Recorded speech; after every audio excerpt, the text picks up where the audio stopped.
ಎತ್ಕೊಂಡು ಹೋಗಿ ಅಂತ. ಹೌದಲ್ವಾ? ಕರ್ಕೊಂಡು ಹೋಗ ಆಯಿತು, ನಾನು ಕರ್ಕೊಂಡು ಹೋಗ್ತೇನೆ ಅಂತ ಇವನ ಬಗ್ಗೆ ಹೇಳ್ತಾ ಇದ್ದೀರಾ? ಅದಕ್ಕೆ ಅವರು ಹೇಳಿದ್ರು ಆಯಿತು ಕರ್ಕೊಂಡು ಹೋಗ್ತೇನೆ. ಆಗ ಅವನ ಬಗ್ಗೆ, ಆ ಬಾಲಕನ ಬಗ್ಗೆ, ಆ ಮಗುವಿನ ಬಗ್ಗೆ ಒಂದು ಹೇಳ್ತಾರೆ. ಎಲ್ರಿಗೂ ಗೊತ್ತಿರೋದೆ, ನಾನು ಹೇಳ್ತೇನೆ. ಇವನ ಪಿಡಕೊಂಡು ಹೋಗೆಲು ಜೋಗಿ, ಇವನಮ್ಮ ಮಾತು ಕೇಳದೆ ಕುಲನಾದ, ಇವನಮ್ಮ ಮಾತು ಕೇಳದೆ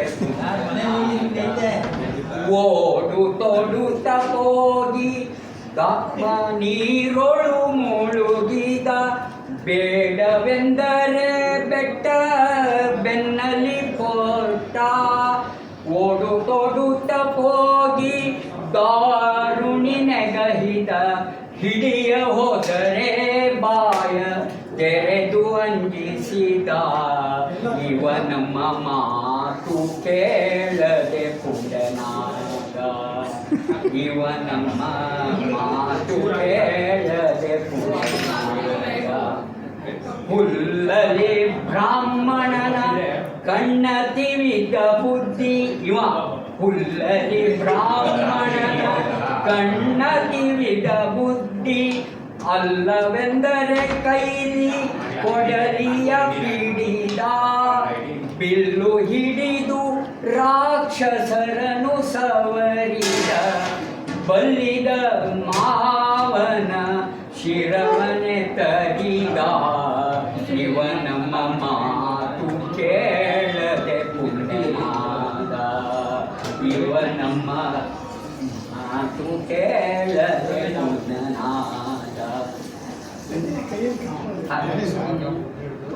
ಬತ್ತಲೆ ಕುದುರೆಯ ಹತ್ತಬೇಡೆಂದರೆ ಹತ್ತಿದನೋ ಇವ ಛಲದಿಂದ, ಭಕ್ತವತ್ಸಲ ಶ್ರೀ ಪುರಂದರ ವಿಠಲನ, ಭಕ್ತವತ್ಸಲ ಶ್ರೀ ಪುರಂದರ ವಿಠಲನ, ಎತ್ತಲಾದರೂ ಕೊಂಡು ಹೋಗೆಲು ಜೋಗಿ, ಇವನಮ್ಮ ಮಾತು ಕೇಳದೆ ಪುಂಡನಾದ, ಇವನಮ್ಮ ಮಾತು ಕೇಳದೆ ಪುಂಡನಾದ.